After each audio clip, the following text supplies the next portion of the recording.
Hello বন্ধুরা, welcome to crazy foodie family. আজকে তোমাদের সাথে শেয়ার করব কিভাবে তোমরা একদম খুব সহজ পদ্ধতিতে ভেজিটেবল ফ্রাইড রাইস বানাতে পারবে।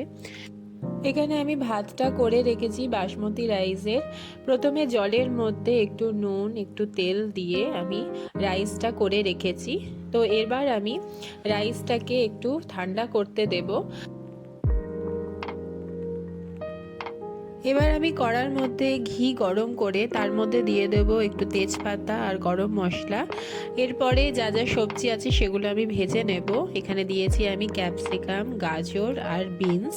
তারপরে এগুলো ভালো করে ভাজা হয়ে গেলে এর সাথে আমি অ্যাড করব একটু নুনটা দেব আন্দাজ মতো। আর এরপরে দিয়ে দেব ব্ল্যাক পেপারও আন্দাজ মতো দেব। এরপরে দিয়ে দেব চিনি আর কিশমিশটা এর ওপরেই দিয়ে একটু ভাজা ভাজা করে নেব। আর চাইলে তোমরা কাজুও দিতে পারো, তবে আমি এখানে কাজুটা ইউজ করিনি।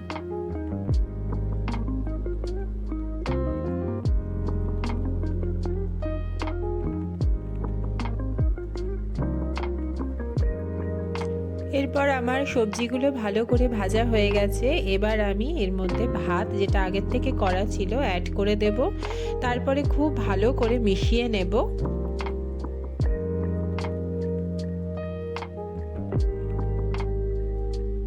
খুব ভালো করে মেশানো হয়ে গেছে। এবার একদম রেডি নিরামিষ ভেজ ফ্রাইড রাইস। যে কোনো অনুষ্ঠান বাড়িতে বা পুজো পার্বণের দিনে এরকম ফ্রাইড রাইস দারুণ খেতে হয়। তো তোমরাও বানিয়ে দেখো আর আমাকে কমেন্টে জানিও কেমন হয়েছে।